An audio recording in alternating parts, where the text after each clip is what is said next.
जय माता दी दोस्तों। वर्ल्ड बेस्ट मैजिक में आपका हार्दिक स्वागत है। कैसे हैं आप सब? ये बताने के लिए कमेंट बॉक्स में जय माता दी जरूर लिखें। दोस्तों, हिंदू पंचांग के अनुसार हर साल कार्तिक माह के शुक्ल पक्ष की नौमी तिथि को अक्षय नवमी का पर्व मनाया जाता है। इस दिन जगत के पालनहार भगवान विष्णु जी की पूजा का विधान है। जैसा कि इसके नाम से ही जाहिर है, अक्षय नवमी पर किए गए कार्यों से व्यक्ति को अच्छे फलों की प्राप्ति होती है। दोस्तों, अक्षय का अर्थ है अमर, यानी जिसका कभी क्षय ना हो। ऐसा माना जाता है कि अक्षय नवमी के दिन ही सतयुग की शुरुआत हुई थी। सभी प्रकार के दान पुण्य कार्यों के लिए इस तिथि को बहुत ही महत्वपूर्ण माना जाता है। मान्यताओं के अनुसार कार्तिक मास के शुक्ल पक्ष की नवमी तिथि से लेकर पूर्णिमा के दिन तक भगवान विष्णु आंवले के पेड़ में निवास करते हैं।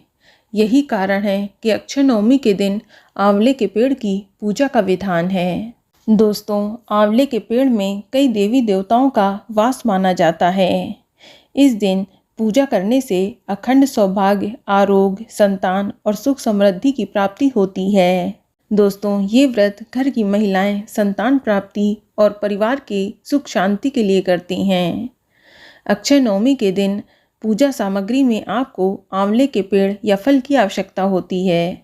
इसके अलावा तुलसी के पत्ते, कलश, गंगा जल, फूल, फल, मिठाई, कुमकुम, हल्दी, अक्षत, नारियल, कच्चा सूत का धागा, धूप, दीपक, श्रृंगार का सामान, घी, कपूर आदि चीज़ों की आवश्यकता होती है। सारी पूजन सामग्री लेकर व्रती महिला को इस दिन आंवले के पेड़ की पूजा करनी होती है। इसके लिए आप आंवले के पेड़ के पास जाएं और आंवले के पेड़ के आसपास साफ सफाई करें, या फिर आप घर पर ही किसी गमले में आंवले का पेड़ गाड़कर विधिवत पूजा कर सकती हैं। आप सबसे पहले आंवले के पेड़ को कच्चे दूध और जल से सींचें। इसके बाद फूल, माला, रोली, अक्षत, सिंदूर आदि अर्पित करें। धूप दीप जलाएं। अब आप कच्चा सूत और मौली लेकर 8 बार पेड़ पर लपेटकर परिक्रमा करें, या कुछ लोग 108 बार परिक्रमा करते हैं। आप इस दिन कलश की स्थापना भी करें। कलश पर स्वास्तिक का चिन्ह बना लें और उसके मुख में मौली बांध लें। कलश में जल, अक्षत, सुपारी, सिक्का आदि डालें। अब उसके ऊपर नारियल रख दें। अब आप विधिवत पूजा करने के बाद अक्षय नवमी की कथा जरूर सुनें। इसके बाद आरती करके विधिवत पूजा को संपन्न करें। दोस्तों, इस दिन पूरे परिवार के साथ भोजन आंवले के पेड़ के नीचे बैठकर करने से घर में सुख शांति बनी रहती है। चलिए जानते हैं कि साल 2023 में अक्षय नवमी का पर्व कब मनाया जाएगा। तो आपको बता दें कि नवमी तिथि की शुरुआत 21 नवंबर 2023 की प्रातःकाल 3:16 पर हो जाएगी और नवमी तिथि की समाप्ति 22 नवंबर 2023 की तड़के 1:09 पर होगी।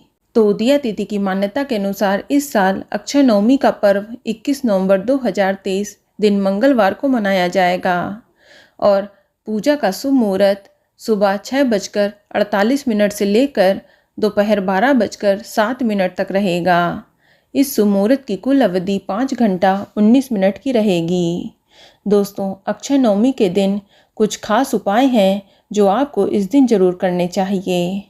आपको बता दें कि इस दिन घर में आंवले का वृक्ष लगाना बेहद ही शुभ माना जाता है। अगर आप भी घर में आंवले का वृक्ष लगाना चाहते हैं तो उत्तर दिशा में लगाएं। ऐसा करने से सकारात्मक ऊर्जा का संचार होता है और परिवार में चल रही समस्याओं का अंत हो जाता है। दोस्तों, इस दिन व्रत रखकर आंवला खाने से न केवल आरोग्य की प्राप्ति होती है, बल्कि सभी प्रकार के पाप भी नष्ट हो जाते हैं। साथ ही इस दिन पितरों का ध्यान करते हुए ऊनी वस्त्र और कंबल का दान करना चाहिए। इसके अलावा आंवला नवमी के दिन आंवले का दान करना सर्वोत्तम माना गया है। हो सके तो इस दिन आंवले के वृक्ष के नीचे किसी ब्राह्मण या ज़रूरतमंद लोगों को भोजन कराना चाहिए, या पूरे परिवार को आंवले का सेवन करना चाहिए। ऐसा करने से माता लक्ष्मी का आशीर्वाद प्राप्त होता है और घर में कभी भी अन्न धन की कमी नहीं होती है। चलिए जानते हैं अक्षय नवमी की कथा के बारे में। दोस्तों, काशी नगर में एक निसंतान वैश्य रहा करता था। वैश्य की इच्छा के विरुद्ध एक दिन वैश्य की पत्नी पुत्र प्राप्ति के मोह में आकर एक पड़ोसी महिला के कहने पर किसी दूसरी स्त्री की कन्या को कुएं में गिराकर उसकी बलि भैरव जी को चढ़ा दी। लेकिन इस हत्या का परिणाम विपरीत हुआ, जिससे वैश्य की पत्नी कोढ़ग्रस्त हो गई और उस कन्या की आत्मा उसे परेशान करने लगी और तंग आकर अपने पति को उसने सारी बात बता दी। वह अपने किए पर पछतावा और शर्म महसूस कर रही थी। इसीलिए वैश्य ने उससे गंगा मैया की शरण में जाकर भगवान का भजन करने व गंगा स्नान करने की सलाह दी।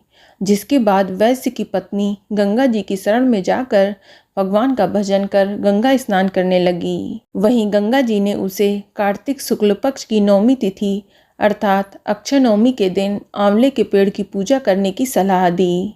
जिसके बाद महिला ने इस दिन पर आंवले के पेड़ की पूजा अर्चना कर आंवले का फल ग्रहण किया, जिससे वह कोढ़ मुक्त हो गई। रोग मुक्त होने के बाद भी महिला ने आंवले के पेड़ का पूजन व व्रत किया, जिससे उसे कुछ दिनों के बाद संतान की प्राप्ति हुई। तभी से आंवला नवमी की इतनी महत्वता बढ़ गई है। तो दोस्तों, ये जानकारी आपको अच्छी लगी तो कमेंट में जय माता दी जरूर लिखें, और अगर आपका कोई सवाल है तो उसे कमेंट बॉक्स में अवश्य पूछ लें। और इस वीडियो को लाइक करें, शेयर करें और साथ ही साथ चैनल को सब्सक्राइब करें। धन्यवाद।